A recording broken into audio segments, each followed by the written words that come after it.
मित्रों नमस्कार। मेरा नाम है राजेंद्र सिंह और आप देख रहे हैं व्यू पॉइंट विथ राजेंद्र। मित्रों टीजीटी, पीजीटी और एलटी ग्रेड के कला विषय की परीक्षा में कला संस्कृति से संबंधित करंट अफेयर्स के अनेक प्रश्न पूछे जाते हैं। आज हम नवंबर-दिसंबर की कला संस्कृति से संबंधित महत्वपूर्ण करंट अफेयर्स को प्रस्तुत कर रहे हैं।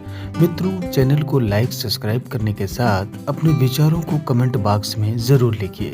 साथ ही यह भी बताएं कि आप कहां से हैं। तो फिर आइए जानते हैं भारतीय कला संस्कृति के बारे में। मित्रों सबसे पहले जानते हैं अमूर्त सांस्कृतिक विरासत के बारे में। फिर टू द पॉइंट के माध्यम से महत्वपूर्ण कला घटनाक्रम के बारे में जानेंगे।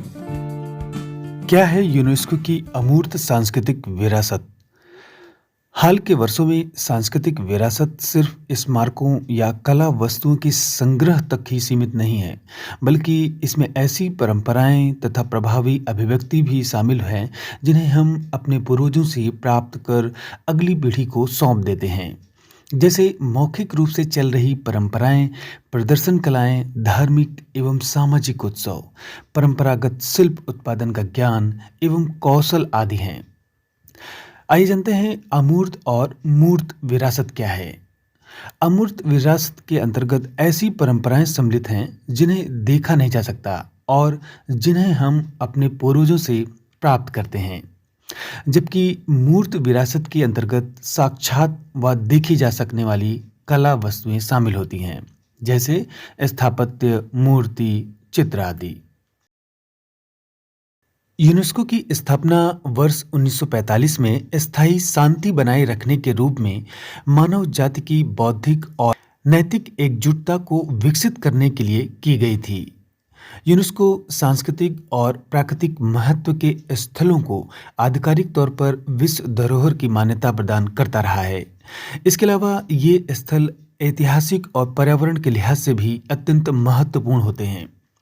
अमूर्त सांस्कृतिक विरासत की सुरक्षा के लिए यूनेस्को ने 2003 के कन्वेंशन का अनुसरण करते हुए संस्कृति मंत्रालय ने इस सूची को अमूर्त सांस्कृतिक विरासत को प्रकट करने वाले 5 व्यापक डोमेन में वर्गीकृत किया है। पहला है अमूर्त सांस्कृतिक विरासत के एक वाहक के रूप में भाषा सहित मौखिक परंपराएं और अभिव्यक्ति। दूसरा प्रदर्शन कला। तीसरा सामाजिक प्रथाएं, अनुष्ठान और उत्सव। और चौथा प्राकृतिक एवं ब्रह्मांड के विषय में ज्ञान तथा अभ्यास। और पांचवा है पारंपरिक शिल्प कौशल। अब तक यूनेस्को की अमूर्त सांस्कृतिक विरासत की सूचियों में 140 देशों की कुल 630 विरासतें शामिल हो चुकी हैं। इसी क्रम में विश्व प्रसिद्ध बंगाल की दुर्गा पूजा को यूनेस्को द्वारा 15 दिसंबर 2021 को सांस्कृतिक विरासत का दर्जा दिया गया।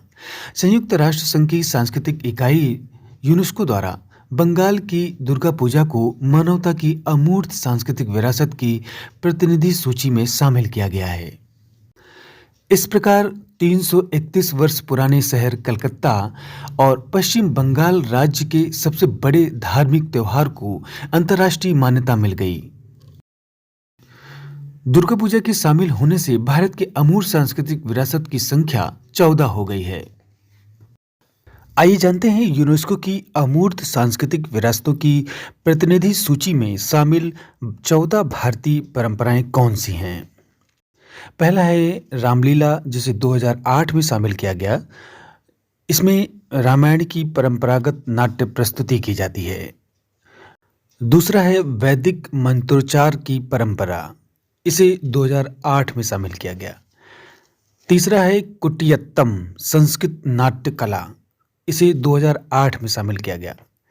चौथा है रमन, गढ़वाल हिमालय का धार्मिक उत्सव है और अनुष्ठानिक रंगमंच की प्रस्तुति होती है, इसे 2009 में शामिल किया गया। पांचवा है मुडियट्टू, केरल का अनुष्ठानिक रंगमंच एवं नृत्य नाटक है और इसे 2010 में शामिल किया गया। छठा है कालबेलिया, राजस्थान का लोकगीत एवं नृत्य है ये और इसे 2010 में शामिल किया गया। सातवां है छऊ नृत्य, पूर्वी भारत का एक परंपरागत नृत्य जो झारखंड, उड़ीसा और पश्चिम बंगाल में प्रचलित है। आठवां है लद्दाख का बौद्ध मंत्रोच्चार। ट्रांस हिमालयी लद्दाख क्षेत्र यानी जम्मू कश्मीर में है पवित्र बौद्ध ग्रंथों का पाठ किया जाता है। इसे 2012 में शामिल किया गया। नौवां है संकीर्तन। मणिपुर का अनुष्ठानिक गायन, ढोल वादन एवं नृत्य की प्रस्तुति होती है। इसे 2013 में शामिल किया गया। 10वां है पंजाब के जंडियाल गुरु के ठठेरों द्वारा पारंपरिक रूप से पीतल और तांबे से बनाए जाने वाले बर्तनों की शिल्पकला। इसे 2014 में शामिल किया गया। 11वां है योग। इसे 2016 में शामिल किया गया। 12वां है नवरोज यानी 9 वर्ष के उत्सव का आयोजन। इसे 2016 में शामिल किया गया। 13वां है कुंभ मेला। इसे 2017 में शामिल किया गया। और 14वीं सांस्कृतिक विरासत है कोलकाता की दुर्गा पूजा, जिसे अभी हाल ही में यानी 2021 में शामिल किया गया। दुर्गा पूजा न केवल स्थित देवत्व का एक उत्सव है, बल्कि नृत्य, संगीत, शिल्प, अनुष्ठानों, प्रथाओं, पाक परंपराओं और सांस्कृतिक पहलुओं की एक उत्कृष्ट अभिव्यक्ति भी है। इस त्योहार की शुरुआत पश्चिम बंगाल से हुई थी, जो बंगाली समुदाय का प्रमुख त्योहार है। दुर्गा पूजा सितंबर या अक्टूबर के माह में मनाया जाता है, जो कि एक वार्षिक त्योहार है। यह त्योहार पश्चिम बंगाल के साथ ही भारत के कई अन्य हिस्सों में और साथ ही विश्व के कुछ हिस्सों में बंगाली प्रवासियों के द्वारा हर साल मनाया जाता है। दुर्गा पूजा 5 दिवसीय त्योहार है, जो नवरात्रि उत्सव की 5वीं रात से शुरू होता है और 10वें दिन यानी दशमी को समाप्त होता है। इस समय लोग सामूहिक रूप से देवी दुर्गा की पूजा करते हैं और उनका आवाहन करते हैं। दुर्गा, जिन्हें ब्रह्मांड की दैवीय ऊर्जा के रूप में माना जाता है और जिन्हें शक्ति भी कहा जाता है, यह भारत के सबसे बड़े सांस्कृतिक और स्ट्रीट आर्ट फेस्टिवल में से एक है। इस समय देवी के जटिल रूप से डिजाइन किए हुए मिट्टी के मॉडल को पंडालों में और मंडपों में पूजा जाता है, जहां लोग एक साथ मिलते हैं।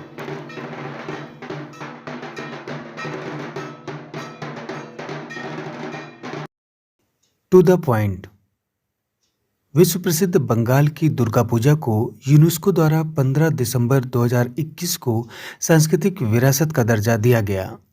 कोलकाता की दुर्गा पूजा के शामिल होने के बाद भारत की अब 14 अमूर्त सांस्कृतिक विरासत मानवता के ICH की प्रतिष्ठित यूनेस्को प्रतिनिधि सूची में शामिल हो गए हैं।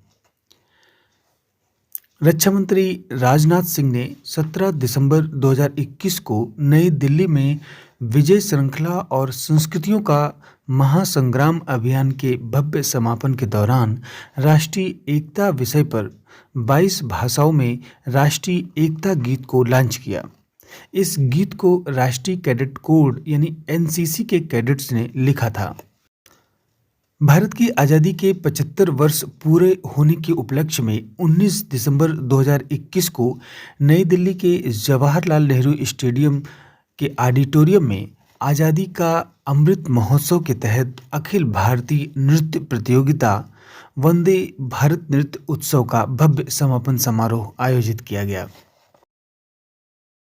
राष्ट्रपति रामनाथ कोविंद ने 15 से 17 दिसंबर 2021 तक बांग्लादेश के 50वें विजय दिवस समारोह में भाग लेने गए थे और बांग्लादेश में राष्ट्रपति ने 17 दिसंबर को पुनर्निर्मित श्री रमना काली मंदिर का उद्घाटन किया, जिसे वर्ष 1971 में जघन्य ऑपरेशन सर्च लाइट के दौरान पाकिस्तानी सेना द्वारा पूरी तरह से नष्ट कर दिया गया था। यह मंदिर बांग्लादेश में ढाकेश्वरी मंदिर के बाद सबसे पुराना हिंदू मंदिर है। केंद्र शासित प्रदेश जम्मू कश्मीर में पुलिस द्वारा 30 नवंबर 2021 को बड़गाम जिले के इलाके में मां दुर्गा की एक प्राचीन मूर्ति को बरामद किया गया। इस मूर्ति का परीक्षण अभिलेखागार, पुरातत्व और संग्रहालय विभाग के अधिकारियों द्वारा किया गया, तो जांच में पता चला कि यह मूर्ति देवी मां दुर्गा की है और लगभग 7वीं शताब्दी यानी कि 1300 वर्ष पुरानी है। मूर्तिकला में गंधार शैली की झलक मिलती है और काले पत्थर से बनी इस मूर्ति में देवी दुर्गा सिंह पर सवार हैं और बाईं भुजा गायब है तथा दाएं हाथ में कमल का फूल है। संस्कृत मंत्रालय ने 4 दिसंबर 2021 को कला संस्कृत विकास योजना यानी KSVY के तहत बौद्ध, तिब्बती संस्कृत और कला के विकास के लिए वित्तीय सहायता की शुरुआत की। इस योजना के तहत देश के किसी भी हिस्से में स्थित बौद्ध, तिब्बती संस्कृत एवं परंपरा के प्रचार और विकास में लगे मठों सहित स्वैच्छिक बौद्ध तथा तिब्बती संगठनों को वित्तीय सहायता प्रदान की जाती है। एक संगठन के लिए वित्त पोषण की राशि प्रति वर्ष 30 लाख रुपए है। बागपत में 30 नवंबर 2021 को कांठा गांव के बारीक खेकड़ा कस्बे में 12वीं शताब्दी के सिक्के मिले। ये सिक्के शहजाद राय शोध संस्थान के निदेशक इतिहासकार डॉक्टर अमित राय जैन को प्राचीन टीले के निरीक्षण में मिले हैं। ये सिक्के 12वीं शताब्दी के उत्तरार्ध के हैं, जो राजपूत शासक पृथ्वीराज चौहान के शासन का समय था। ये सिक्के बिलन धातु के हैं, जो चांदी व तांबे को मिलाकर बनाया जाता था। इन सिक्कों पर एक बैल और एक घुड़सवार की आकृति बनी हुई है। केदारनाथ धाम यानी उत्तराखंड में आदि गुरु शंकराचार्य की प्रतिमा का प्रधानमंत्री नरेंद्र मोदी ने 5 नवंबर 2021 को अनावरण किया। आदि शंकराचार्य की 12 फीट ऊंची मूर्ति कृष्ण शिला पत्थर पर बनाई गई है। इस मूर्ति को मैसूर के प्रसिद्ध मूर्तिकार अरुण योगीराज शिल्पी ने 120 टन पत्थर पर शंकराचार्य की प्रतिमा को तराशा है। लगभग 108 वर्ष पहले भारत से चोरी हुई प्रतिष्ठित देवी अन्नपूर्णा की मूर्ति को 15 नवंबर 2021 को देवोत्थान एकादशी के मौके पर काशी के एक नवनिर्मित मंदिर में स्थापित किया गया। इस मूर्ति को हाल ही में कनाडा से वापस लाया गया था। यह मूर्ति पिछले 100 वर्ष से कनाडा के एक म्यूजियम में रखी हुई थी। बनारस शैली में उकेरी गई 18वीं सदी की यह मूर्ति कनाडा की यूनिवर्सिटी ऑफ रेजिना में मैकेंजी आर्ट गैलरी की शोभा बढ़ा रही थी।